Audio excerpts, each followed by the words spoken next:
দর্শক, আন্তর্জাতিক রাজনীতিতে এমন এক ভয়ঙ্কর অধ্যায়ের সূচনা হতে চলেছে যা হয়তো বদলে দেবে বিশ্ব ক্ষমতার ভারসাম্য। যে বোমার কথা মানবজাতি গত 200 বছরেও কল্পনা করেনি, সেই নিষিদ্ধ পারমাণবিক বোমারা কি প্রস্তুত করে ফেলেছে ইরান। হ্যাঁ, আপনারা ঠিকই শুনেছেন।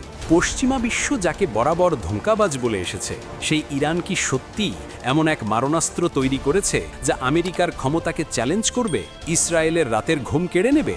আজ আমরা উন্মোচন করব এই ভয়াবহ রহস্যের পেছনের সম্পূর্ণ চিত্র। আপনারা হয়তো ভাবছেন 200 বছরের নিষিদ্ধ বোমা মানে কি? আসলে এটি একটি প্রতীকী শব্দ। মানব ইতিহাসে পারমাণবিক বোমার ধ্বংসলীলা আমরা দেখেছি হিরোশিমা, নাগাসাকিতে। কিন্তু ইরান যে পথে হাঁটছে তা যদি সত্যি পারমাণবিক সক্ষমতার চূড়ান্ত রূপ হয়, তাহলে তা হয়তো প্রচলিত পারমাণবিক অস্ত্রের থেকেও ভয়াবহ কিছু। কিন্তু কেন এই মরিয়া চেষ্টা? ইরান কেন বেছে নিচ্ছে এই বিপজ্জনক পথ? এর উত্তর লুকিয়ে আছে তাদের দীর্ঘদিনের বঞ্চনা, হামলার শিকার হওয়া এবং পশ্চিমা শক্তির সাথে তাদের তিক্ত ইতিহাসে।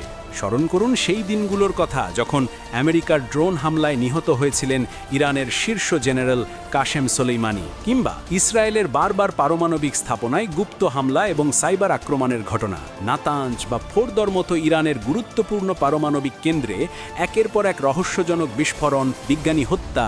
এগুলোর পেছনে কার হাত ছিল তা বিশ্ববাসী জানে। ইরান বছরের পর বছর ধরে এই আগ্রাসনের শিকার হয়ে আসছে। তাদের অর্থনৈতিক মেরুদণ্ড ভেঙে দিতে একের পর এক নিষেধাজ্ঞা জারি করেছে আমেরিকা ও তার মিত্ররা। ইরানের ক্ষেপণাস্ত্র পরীক্ষার ফুটেজ, সামরিক কুচকাওয়াজ, শক্তিশালী গ্রাফিক্স যা ইরানের সামরিক সক্ষমতা দেখাচ্ছে। কিন্তু ইরান কি শুধু মুখ বুঝে এসব সহ্য করেছে? মোটেই না। প্রতিটি হামলার জবাব দিতে তারা ধীরে ধীরে প্রস্তুতি নিয়েছে। তাদের ব্যালিস্টিক ক্ষেপণাস্ত্র কর্মসূচি, ইউরেনিয়াম সমৃদ্ধকরণের মাত্রা বৃদ্ধি, সবই ছিল সেই প্রস্তুতির অংশ। তাদের দাবি তারা আত্মরক্ষার জন্য পারমাণবিক প্রযুক্তি ব্যবহার করছে। কিন্তু পশ্চিমা বিশ্বের সন্দেহ তাদের আসল উদ্দেশ্য পারমাণবিক বোমা তৈরি। কিন্তু এই 200 বছরের নিষিদ্ধ বোমার ধারণা কোথা থেকে এলো? সম্প্রতি ইরানের সামরিক বিশেষজ্ঞদের কিছু গোপন নথি এবং ফাঁস হওয়া তথ্যের ভিত্তিতে আন্তর্জাতিক মহলে গুঞ্জন শুরু হয়েছে যে ইরান এমন এক পারমাণবিক প্রযুক্তি নিয়ে কাজ করছে যা প্রচলিত অস্ত্রের ধারণাকে পাল্টে দেবে। এর ক্ষমতা, এর ধ্বংসলীলা নাকি এতটাই ভয়ঙ্কর যে বিগত 200 বছরের সামরিক ইতিহাসে এর কোনো নজির নেই।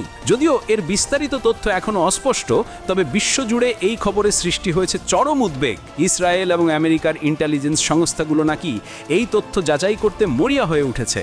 বিশেষজ্ঞরা বলছেন, যদি এই খবর সত্যি হয় তাহলে আমেরিকার মধ্যপ্রাচ্য নীতি সম্পূর্ণ ব্যর্থ হবে। ইরান কেবল আত্মরক্ষায় নয়, বরং পাল্টা আক্রমণের জন্য প্রস্তুত, এমন বার্তাই কি তারা দিতে চাইছে বিশ্বকে? মনে রাখবেন, ইরান আগেও হুঁশিয়ারি দিয়েছে যে যদি তাদের সার্বভৌমত্বে আঘাত হানা হয় তাহলে তারা এমনভাবে জবাব দেবে যা কারো ধারণাতেও নেই। গত কয়েক মাসে ইরানের গোপন পারমাণবিক সাইটগুলোতে অস্বাভাবিক কার্যক্রম লক্ষ্য করা গেছে। আন্তর্জাতিক পারমাণবিক শক্তি সংস্থা IAEA পরিদর্শকদের প্রবেশাধিকার সীমিত করা হয়েছে। এসবই কি ইঙ্গিত দেয় যে ভেতরে ভেতরে কোনো বড় প্রস্তুতি চলছে? ইরান কি সত্যি এমন কোনো সারপ্রাইজ দিতে যাচ্ছে যা বিশ্বকে স্তম্ভিত করে দেবে?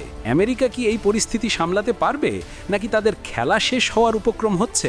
বিশ্লেষকরা মনে করছেন, ইরান যদি সত্যি এমন শক্তিশালী পারমাণবিক অস্ত্র তৈরি করে ফেলে তাহলে মধ্যপ্রাচ্যে ক্ষমতার ভারসাম্যে এক ভূমিকম্প সৃষ্টি হবে।